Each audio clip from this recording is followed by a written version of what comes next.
अस्सलाम वालेकुम। मैं शहबाज A201 का रहायशी हूँ। A201 ग्राउंड फ्लोर पर रहता हूँ। आज एक इशू हुआ है सुबह सुबह मेरे साथ। मैं सुबह उठा हूँ तो मेरे सामने घर के सामने का नीम का दरख्त था, वो कटा हुआ था। अब जब मैंने यहाँ चौकीदार से इन लोगों से पूछा तो इन्होंने बताया कि परवेज साहब ने कटवाया है दरख्त। अब ये दरख्त 6 साल पुराना दरख्त है नीम का, जो साइड में मेरे बिल्कुल घर के साथ लगा हुआ है और बिल्कुल साइड में लगा हुआ है। इसमें किसी को कोई एतराज़ नहीं होना चाहिए।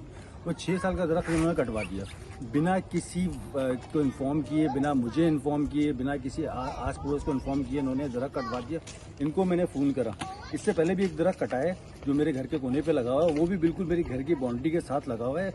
वो दरख्त बादाम का दरख्त था और वो भी 5 साल पुराना दरख्त था। वहाँ किसी का टेंट लगना था और वो टेंट लगना था रहमत साहब के घर का, और रहमत साहब ने वो चौकीदारों के जरिए वो दरख्त भी कटवा दिया। मतलब ये बंदा का सोसाइटी की फलाह बहबूद के लिए कोई काम कर रहा है, ग्रीनरी कर रहा है, और पौधों को काटना तो वैसे ही इतना बड़ा जुर्म है, गुनाह है। इनको ये चीज़ समझ में नहीं आती है, जो मर्जी आती है वो कर लेते हैं। मतलब ये दूसरे को गुलाम समझते हैं। और जब मैंने इनसे फ़ोन पे ये कहा कि भाई आपने किससे पूछ के दरख्त ये काटा, आप कहाँ हो, इधर आके मुझसे मिलो, तो इन्होंने मुझसे मिलने की बजाय मुझे यूनिट के ज़रिए धमकी दिलवाई। यूनिट से मेरे पास फ़ोन आया, उनका नाम था राहिल, जो अपने आप को यूनिट इंचार्ज, मुत्तहदा कौमी मूवमेंट का यूनिट इंचार्ज कह रहे थे। तो मुझसे ये बोल रहे हैं कि भाई ये हमारा कारकुन है, आपका इनके साथ क्या मसला हुआ है, जबकि मेरी सिर्फ उन पे इनसे थोड़ी सी सख्त बात हुई थी, जिसपे इन्होंने मुझे धमकाने के लिए मुझे बाकायदा यूनिट इंचार्ज से फ़ोन करवाया। तो ये यूनिट इंचार्ज राहिल से फ़ोन करवाना और वो मुझे इस तरीके से प्रेशराइज करना, ये तो मुझे तो नहीं लगता कि मैं सोसाइटी में रह रहा हूँ।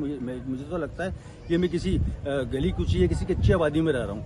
मतलब ये टोला क्या है, ये मतलब ये लोग कौन है कि जो यहाँ के रिहायशियों को प्रेशराइज करवा रहे हैं, किस सेंस के अंदर। मतलब मैंने कोई गलत काम किया था, एक पौधा लगाया हुआ था, उसको 6 साल तक के बड़ा होने दिया, और उसके बाद इन्होंने, इनकी मर्जी है, इन्होंने आके कटवा दिया बिना किसी को इन्फॉर्म किए। इस छोटी सी बात को लेके इन्होंने इतना इशू बना लिया कि मुझे प्रेशराइज कर रहे हैं यूनिट के थ्रू। तो ये कहाँ का राइट है? मतलब जिसकी मर्जी है जो भी करता रहे, ये तो बिल्कुल ज्यादती वाली बात है, इंतहाई ज्यादती कर रहे हैं ये तो।